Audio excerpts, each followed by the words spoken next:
তো নমস্কার বন্ধুরা, আমি একজন কৃষক চ্যানেলের পক্ষ থেকে একজন চাষি ভাইয়ের আলু খেতে চলে এসেছি। এটা কুচবিহার জেলা মাথাভাঙা 2 নং ব্লক তথা একে আঙ্গারকাটা পারডুবি জিপি। আমাদের যে এখানে আমরা বসবাস করছি সেই জায়গাটার নাম হচ্ছে ভানুরকুটি। আমাদের ভানুরকুটিতে একটি ভাই যে আলু চাষ করেছে, এটা হচ্ছে সুপার জ্যোতি আলু ক্ষেত। মোটামুটি গাছগুলোর বয়স আজকে 20 থেকে 25 দিনের মতো হয়েছে। এখন ওই যে 3 কাটা হুইল মারার কাজ চালু করেছে আজকের থেকে। দেখতেই পাচ্ছেন এরা 3 কাটা হুইল দুজনে মারতেছে। তো এই ভিডিওটা আপনারা দেখবেন, আর আপনারা যদি আমার চ্যানেলে নতুন হয়ে থাকেন অবশ্যই চ্যানেলটিকে ফলো করবেন, লাইক করবেন, আর সবসময় ভিডিওটার প্রথম থেকে শুরু অবধি দেখার চেষ্টা করবেন। এই বলে আমি আপনাদের পুরো ভিডিওটা দেখাবো। আমি একজন কৃষক চ্যানেলের পক্ষ থেকে এই ধরনের ভিডিও করে থাকি।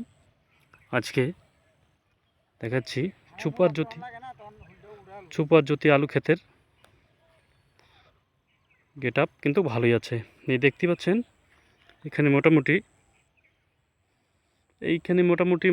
20 বিঘার মতো চাষ আছে। পুরো মাঠটাই আলু আছে। দেখতেন চারপাশে এগুলো সব আলু ক্ষেত। ওই যে আলু ক্ষেতের পাশে রেল লাইন। প্রচণ্ড রোদ্র উঠেছে, সেই কারণে ছবিগুলো একটু অস্পষ্ট হয়ে যাচ্ছে, বেশি একটা ভালো হচ্ছে না। যাই হোক, এখন আমি ভাইটির সঙ্গে একটা সাক্ষাৎ করব, যাকে বলে সৌজন্য সাক্ষাৎ। উনি কতদিন যাবৎ আলুর সঙ্গে যুক্ত এবং উনি আলুতে কেমন লাভবান। 2022 এবং 23, এখন তো এই আলুটা তো নতুন রিসেন্ট আলুটা তো 2024-এ চলে যাবে। তো দেখি, কথা বলি কি বলে। আচ্ছা ভাই, তুমি এই আলু কাজের সঙ্গে কতদিন যাবৎ জড়িত? 6 বছর। 6 বছর। এই 6 বছরে তুমি আলুতে কতটা লাভবান হতে পেরেছো আমার চ্যানেলের যদি কিছু ভাইকে জানাতে। খুব একটা তো না। আহ, 2019-20 করোনার সময় একটু যা হওয়ার হয়েছে, তারপর বিগত 3-4 বছর থেকে খুব মারি হচ্ছে। বিগত 3-4 বছর যাবৎ আলুতে পুরো লোকসান দেখা দিচ্ছে। লোকসান হচ্ছে। তারপরে ওই আলু চাষটা যে করতেছো, সে পেটে দেয় তো করতেই হবে, এখন জমি আছে, এখন চাষ তো করতেই হবে, এখন বাড়িতে থাকলে যাই আসে। কৃষকের সমস্যা হচ্ছে এদের তো একটা কিছু নিয়ে সারের কালোবাজারির জন্য আমাদের কোনো কিছু হচ্ছে না।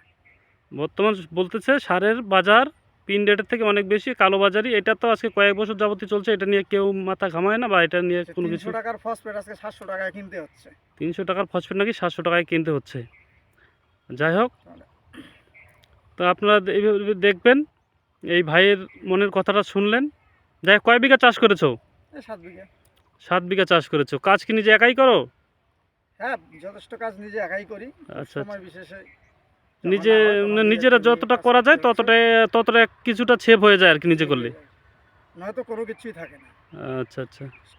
স্টোরেরও বর্তমান যে টুলির যে ভাড়া, আহ, তাতে দিয়ে কোনো কিছু লাভ হয় না। স্টোরেরও নফা, দিন রাত্রে মনে করো বন পাওয়া যায় না, সিজনে আলু পাইকার পাওয়া যায় না, আলু বেচলে 3 মাস পরে পয়সা, তো লাভবান আচ্ছা, কৃষক থাকবে কোত্থেকে? কৃষকের যন্ত্রণা বোঝার মতো লোক আজকাল কমই আছে। কৃষক অনেক কষ্টের মুখে বসবাস করে।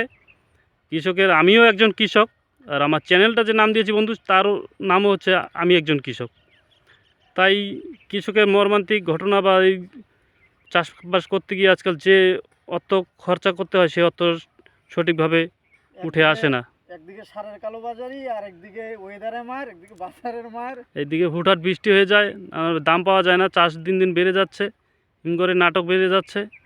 যাই হোক, তো আপনারা আমার চ্যানেলটাকে ফলো করবেন, দেখবেন।